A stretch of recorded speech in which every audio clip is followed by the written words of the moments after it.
ভারতের দক্ষিণী অভিনেতা আল্লু অর্জুনকে গ্রেফতার করেছে পুলিশ। গত 4 ডিসেম্বর হায়দ্রাবাদে পুষ্পা 2 প্রিমিয়ারে পদপিষ্ট হয়ে একজনের মৃত্যু হয়, আহত হন বেশ কয়েকজন।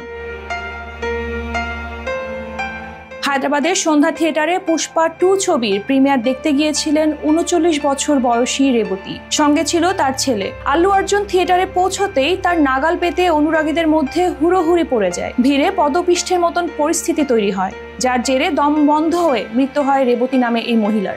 গুরুতর অসুস্থ অবস্থায় হাসপাতালে ভর্তি করানো হয় তার 8 বছরের ছেলেকে। এরপরই চিক্কাদাপল্লী পুলিশ স্টেশনে রেবতীর পরিবারের তরফে একটি এফআইআর দায়ের করা হয়েছিল। প্রেক্ষাগৃহ কর্তৃপক্ষ অনুষ্ঠানের আয়োজক এবং অভিনেতা আল্লু অর্জুনের বিরুদ্ধে অভিযোগ দায়ের করে মৃতার পরিবার। অভিনেতার সিকিউরিটি টিমের বিরুদ্ধেও অভিযোগ ওঠে। নিহতের পরিবারকে 25 লক্ষ টাকা দেওয়ার ঘোষণা দিয়ে এই নায়ক বলেন, এই ঘটনায় আমি খুবই মর্মাহত হয়ে পড়েছি। পরিবারটির পাশে দাঁড়াতে চেয়েই কেবল এই আর্থিক সহায়তা দিয়েছি। তাদের মোটেই বিব্রত করতে চাইনি। ওদের শোক সামলানোর প্রয়োজনীয় সময় দিতে চাই। এ ক্ষতি অপূরণীয়। ওরা একটু সামলে উঠলেই আমি গিয়ে দেখা করে আসব। যে কোনো প্রয়োজনে তাদের পাশে থাকব।